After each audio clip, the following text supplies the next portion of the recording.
Hi guys, welcome to my YouTube channel. ನಾವು ಹೋಗ್ತಿರೋದು ಕಾಟರಮ್ಮನ ದೇವಸ್ಥಾನಕ್ಕೆ. ನಾವಿರೋದು ಯಲಹಂಕ ಆಗಿರೋದ್ರಿಂದ ಯಲಹಂಕದಿಂದ ದೇವನಹಳ್ಳಿಗೆ ಹೋಗಿ ದೇವನಹಳ್ಳಿಯಿಂದ ಕಾಟರಮ್ಮನ ದೇವಸ್ಥಾನಕ್ಕೆ ಹೊಸಕೋಟೆ ಬಸ್ ಹತ್ಕೋಬೇಕಾಗಿರುತ್ತೆ.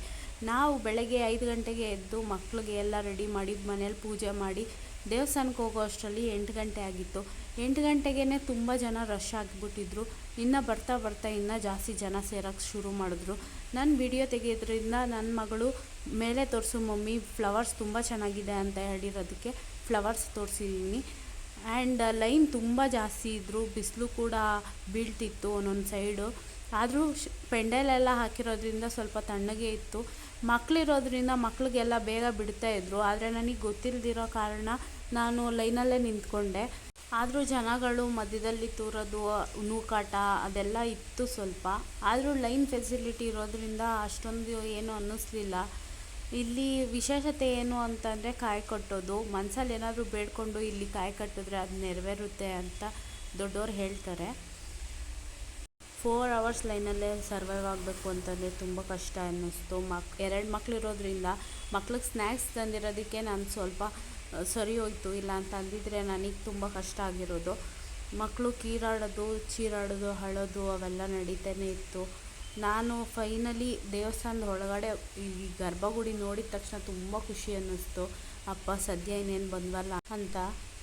ತುಂಬ ಜನ ಇದ್ದರೂ ಕೂಡ ನಮಗೆ ದೇವಸ್ಥಾನದ ಒಳಗಡೆ ಗರ್ಭಗುಡಿ ಒಳಗಡೆನೇ ದೇವರ ದರ್ಶನ ಮಾಡಿಕೊಂಡು ಕಾಲಿಗೆ ನಮಸ್ಕಾರ ಹಾಕೋದಕ್ಕೆ ಅವಕಾಶ ಕೊಟ್ಟಿದ್ದರು. ಈ ವಿಶೇಷತೆ ಏನು ಅಂತಂದರೆ ವರ್ಷಕ್ಕೆ ಒಂದೇ ದಿವಸ ಭೀಮನ ಅಮಾವಾಸ್ಯೆ ದಿವಸ ಮಾತ್ರ ಇದು ನಡೆಯೋದು. ಅಂತೂ ಇಂತೂ ಹೊರಗಡೆ ಬಂದು ದರ್ಶನ ಎಲ್ಲ ಮುಗಿಸ್ಕೊಂಡು ಬಂದಿದ್ದು ಒಂಥರ ಮನಸ್ಸಿಗೆ ಸಮಾಧಾನ ಅನ್ನಿಸ್ತು. ನಾವು ಬಸ್ ಹತ್ಕೊಂಡು ವಾಪಸ್ ನಮ್ಮ ಯಲಹಂಕಕ್ಕೆ ಹೋದ್ವಿ. ಇವತ್ತು ಅಮಾವಾಸ್ಯೆ, ಭೀಮನ ಅಮಾವಾಸ್ಯೆ ಆಗಿರೋದ್ರಿಂದ, ಚೌಡೇಶ್ವರಿ ಹುಟ್ಟಿದ ಹಬ್ಬ ಇರೋದ್ರಿಂದ ನಮ್ಮ ಯಲಹಂಕದಲ್ಲಿ ಕೂಡ ತುಂಬ ಚೆನ್ನಾಗಿ ಅಲಂಕಾರ ಹಬ್ಬ ಥರ ಮಾಡಿದರು. ತುಂಬ ಚೆನ್ನಾಗಿತ್ತು. ದೇವ್ರದ್ದು ಅಲಂಕಾರ, ದೇವಸ್ಥಾನದ ಅಲಂಕಾರ ತುಂಬ ಚೆನ್ನಾಗಿತ್ತು. ಆ ಹೂವಿನ ಅಲಂಕಾರಗಳು ನೋಡೋದಕ್ಕೆ ತುಂಬ ಖುಷಿ ಅನ್ನಿಸ್ತಿತ್ತು.